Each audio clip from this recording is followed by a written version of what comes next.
Hello, thanks for joining us today. I'm your host, Tamiko Leverett, on Dreams Are Not for Profit. Today's topic will be addressing vision impairment and the organizations that assist with that cause. And our first guest today is Dr. Frank Bell, who is a retired ophthalmologist specializing in retina vision. And you are a current board member of the Georgia Radio and Reading Service. That's correct. Alrighty, I also have Sally Thomas, who is the Public Education Director of Vision Rehabilitation Service. Thank you, yes. And then I have Jay Cosby, who is the Executive Director of Georgia Radio and Reading Services. Thank you. And I'm so happy that all of you took time to come out today and talk about this issue that I think is very serious on people who are losing their vision. Could you please tell me also how this happens and something about it, where that is occurring? Well, every individual has their own story, of course, but basically most people that lose their vision today have one of several diseases. The most common today are diabetic retinopathy, glaucoma, macular degeneration, and there are many others, of course, retinitis pigmentosa, and there's a long, long list. But for everyone, there is a unique story. No two are alike.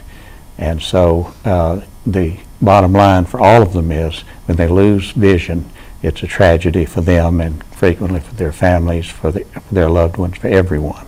And the families are affected as well as the individual, and that's where your services come in. You are an organization that does what?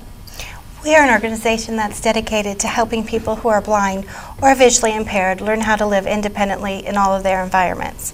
And how we do that is through low vision evaluations with a specially trained optometrist. So the client would come to our office, meet with our optometrist. He will be able to prescribe any kinds of different visual aids, also help them through and learn about their vision loss.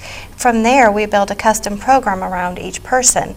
We have our teachers who actually go to their homes and can train them in variety of daily living skills, orientation mobility skills, which is safe travel. We also have access technology training, which is computer access training. There's all different kinds of different computer applications that can help people, from Zoom text, which makes the words bigger on the screen, to JAWS, which actually reads the text on the screen to the person. And along with that, we have adjustment to vision loss counseling, and that can help both the client and their families, and we have support groups monthly. All right, and so a misconception is that once you lose your sight, you can never work or be independent. So you're saying an independence, that is something that they learn to be on their own. Absolutely. There's so many different things that you can do to learn how to adapt to your vision loss. Okay. And that is what we help people do. And a person who has vision loss is absolutely able to work and be in their environments and live independently. All right, and you're one of the few organizations in the state that Absolutely. do that, correct? There's about 5 in the state that do this. All right, and so now Ms. J. The Georgia Radio Reading Service, the mission of our organization is to provide access to the printed word for people who are blind and visually impaired in Georgia. So we try to connect, about 15,000 people are listening to GaRRS right now. We try to connect them with information on organizations like vision rehabilitation, so that we can get them to points of being independent and involved in their community. And so now, when you say you help them with print media, it's newspapers? We read newspapers, magazines, public service announcements, and unabridged books from the New York Times bestsellers list. And we broadcast 24 hours a day, and you know, the radio service is unique in and of itself.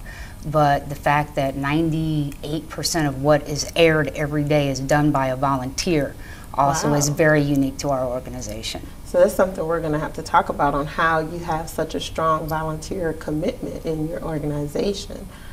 With that being said, I also wanted to ask you, how would someone come about getting your services? That's a great question. We do try to go out in the community. This program, we hope, will help us connect to listeners. We have been on the air for 30 years, and so we do have a lot of word of mouth. We connect with partners like Vision Rehabilitation to let them know that we're here to serve their clients too. Is there a requirement to come to your organization? We do have an application process. We ask a couple of questions. You do need to qualify because we're on a closed circuit radio station. We're not a commercial broadcast. We're designed to broadcast to specific populations in Georgia, so there is a process. So there's actually a specialized equipment for them to participate? There is a special radio unit. Okay. It runs off a sub-channel of public radio, and then also listeners can catch us on our website, listen to our broadcast, but there is also an application process to do that too. Okay, and now you have specialized equipment, you said as well, that helps them use the computer? Absolutely.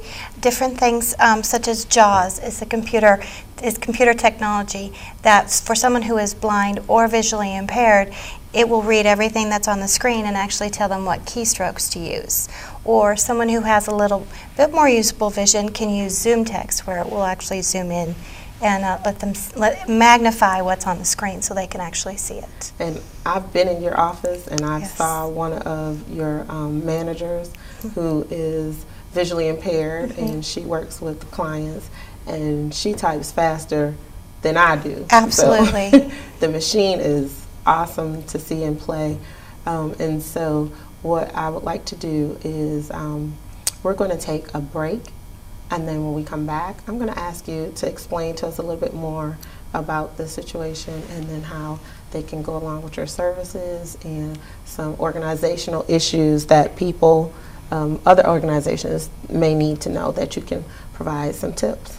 All right? Thank you. So we'll be right back.